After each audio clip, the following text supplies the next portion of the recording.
할렐루야. 2월 9일 하나님과 함께 하루를 시작하는 모든 여러분들을 축복합니다. 말씀 봉독하고 기도하겠습니다. 오늘 하나님의 말씀은 이사야서 10장 20절부터 27절의 말씀입니다. 이사야서 10장 20절부터 27절의 말씀입니다. 그날에 이스라엘의 남은 자와 야곱의 족속에 피난한 자들이 다시는 자기를 친 자를 의지하지 아니하고 이스라엘의 거룩하신 이 여호와를 진실하게 의지하리니 남은 자 곧 야곱의 남은 자가 능하신 하나님께로 돌아올 것이라. 이스라엘이여, 내 백성이 바다의 모래 같을지라도 남은 자만 돌아오리니 넘치는 공의로 파멸이 작정되었음이라. 이미 작정된 파멸을 주 만군의 여호와께서 온 세계 중에 끝까지 행하시리라. 그러므로 주 만군의 여호와께서 이르시되, 시온에 거주하는 내 백성들아, 아수르가 애굽이 한 것처럼 막대기로 너를 때리며 몽둥이를 들어 너를 칠지라도 그를 두려워하지 말라. 내가 오래지 아니하여 내게는 분을 그치고 그들은 내 진노로 멸하리라 하시도다. 만군의 여호와께서 채찍을 들어 그를 치시되 오랫바위에서 미디안을 쳐 죽이신 것 같이 하실 것이며 막대기를 드시되 바다를 향하여 애굽에서 하신 것 같이 하실 것이라. 그날에 그 무거운 짐이 내 어깨에서 떠나고 그 멍에가 내 목에서 벗어지되 기름진 까닭에 멍에가 부러지리라. 아멘. 기도하겠습니다. 하나님 아버지, 감사합니다. 오늘의 이 말씀을 우리가 잘 묵상할 수 있도록 성령께서 도와주시옵소서. 성령으로 깨닫는 은혜를 허락하여 주셔서 늘 하나님 앞에 온전한 예배를 드릴 수 있도록 주께서 인도하여 주시옵고 함께하여 주시옵소서. 오늘 이 말씀을 묵상할 때 하나님, 우리에게 레마의 말씀, 하나님 나에게 주시는 말씀을 받게 하여 주시옵소서. 이 모든 말씀 우리 구주 예수님의 이름으로 기도드렸습니다. 아멘. 아멘.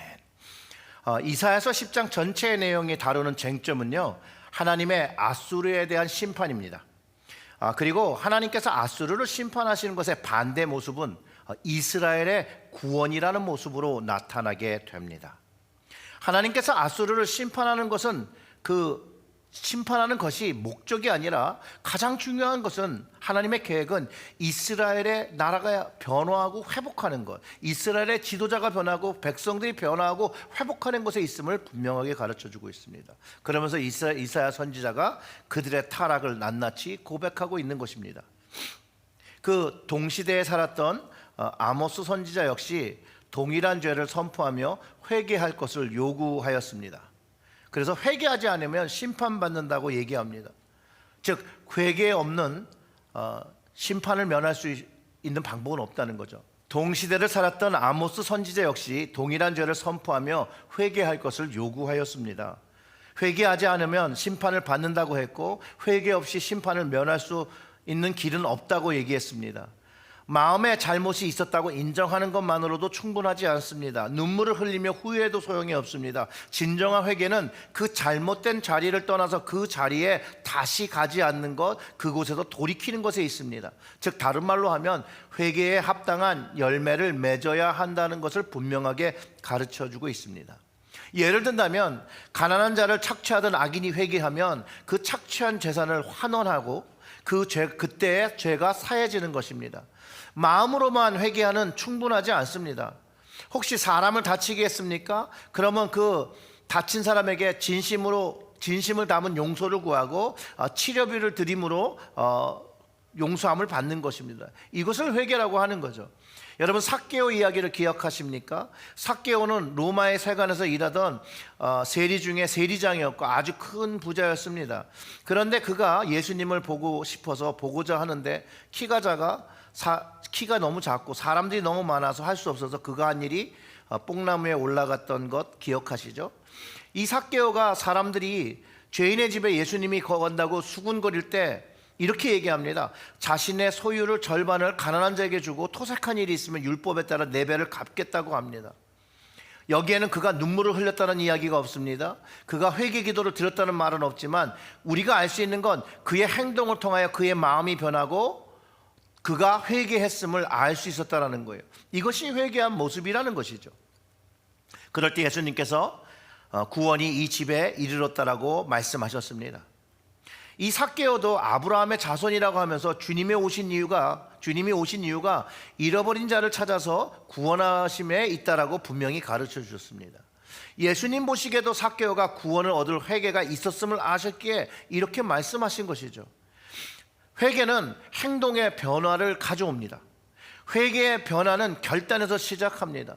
오늘 본문 말씀, 그날에 이스라엘의 남은 자와 야곱의 족속에 피난한 자들이 다시는 자기를 친 자를 의지하지 아니하고 이스라엘의 거룩하신 이 여호와를 진실하게 의지하리니 남은 자 곧 야곱의 남은 자가 능하신 하나님께로 돌아올 것이라. 바로 여기서 남은 자는 회개하고 돌이키고 하나님만을 의지하는 사람이 되온 것입니다. 하나님께 돌아온 자들이죠. 그리고 22절과 23절에 이스라엘이여 내 백성이 바다의 모래 같을지라도 남은 자만 돌아오리니 넘치는 공의로 파멸이 작정되었습니다. 이미 작정된 파멸을 주 만군의 여호와께서 온 세계 중에서 끝까지 행하시리라. 남은 자, 회개한 자만이 심판을 받지 않는 변화하지 않은 영적 진리를 가르쳐주고 있습니다. 여전히 심판이 세상에 선포되었고 이 심판이 선언된 세상에서 우리 모두가 여러분 살고 있는 것입니다. 회개해야 합니다. 하나님의 경고의 말씀은 늘 있어 왔습니다. 많은 선지자들이 와서 구약의 백성들에게 말했습니다. 신약의 백성은 성령이 우리를 깨닫게 하시며 또 성경의 말씀을 주셔서 경고의 말씀을 주시고 회개의 요청을 하셨습니다. 여기에는 아주 간단한 논리가 있습니다. 귀가 있어 듣고 순종하는 사람이 있는가 하면 귀가 없어 불순종하는 사람이 있다라는 거예요. 들을 귀가 없으면 그 말씀을 깨달을 수가 없다라는 거예요. 어떤 이들은 이것도 불공평하다고 불만을 토하는 사람들도 있습니다. 왜 하나님께서 직접 깨닫게 해주지 않느냐고요. 수업 시간에요, 예를 들면 이렇습니다. 여러분, 수업 시간에 선생님이 모든 학생에게 동일한 수업을 하지만 공부를 잘하는 아이와 공부를 잘하지 못하는 아이로 구분되어집니다. 즉, 공부를 잘하는 아이는 수업을 잘 듣고 예습복습을 잘하는 아이가 공부를 잘할 수밖에 없습니다. 이게 다른 점이라는 거죠. 하나님의 말씀, 우리 그리스도인들 집에 다 최소한 한 권씩은 있죠. 아무리 하나님의 말씀을 겉표지만 뚫어지게 100년을 쳐다볼지라도 성경이란 두 글자 외에는 아무것도 배울 수 없습니다. 하나님의 말씀, 성경은 우리의 손에 붙잡고 그 성경을 열고 우리의 눈과 마음으로 읽을 때 그것이 하나님의 말씀으로 들어온다는 것이죠. 그리고 그것을 믿을 때 하나님의 말씀의 역사가 삶 속에서 경험되어지고 삶 속에서 나타나는 것입니다. 그리고 그것을 계속해서 반복해서 그 말씀을 읽으며 나누는 것이죠. 과거에 읽은 것이 지금 과거에 읽었다고 해서 지금 읽지 않는다면 아무 소용이 없습니다. 그럼 맨날 과거 이야기만 하는 거죠. 내가 언제 어떻게 했는데, 내가 무엇을 읽고 이걸 은혜를 받았는데. 하지만 살아계신 하나님께서 오늘 우리에게 말씀을 주신다는 거죠. 오늘 말씀을 통해서 우리에게 하나님의 뜻을 전해 오시는데 우리는 하나님이 주시는 오늘의 말씀을 가지고 살아야 한다는 것이에요. 그리고 또한 아무리 말씀을 많이 읽어도 머리만 커져서는 안 돼요. 행동이 있어야 돼요. 하나님의 말씀을 들었으면 순종함으로 행동으로 나타내야 합니다. 이러한 믿음을 가지고 살 때에 심판의 날에 우리가 두려워하지 않아요. 심판의 날에 우리 미혹되지 않아요. 심판의 날에 우리 흔들리지 않아요. 왜냐하면 말씀으로 잘 준비되어지고 구원받은 심령은요, 하나님의 구원만을 바라보면 되는 것이거든요. 그러나 회개하지 않고 계속 완악한 마음과 교만한 마음을 가진 사람들은 끝날에 심판을 받게 되는 것입니다. 이 완악함과 교만이 합쳐진 말이 저는 강팍함이라고 생각을 해요. 애굽의 왕이 강팍함으로 심판을 받았습니다. 제사장과 서기관과 바리새인들도 사두개인들도 이 강팍함으로 예수님을 십자가에 못 박여 죽였습니다. 제자들도 죽였습니다. 이 강팍함으로 모슬렘의 그 과격한 분자들도 그리스도인들을 지금 이 땅에 이 세상에서 죽이고 아이 죽이고 부녀자들을 강간하고 죽이고 있습니다.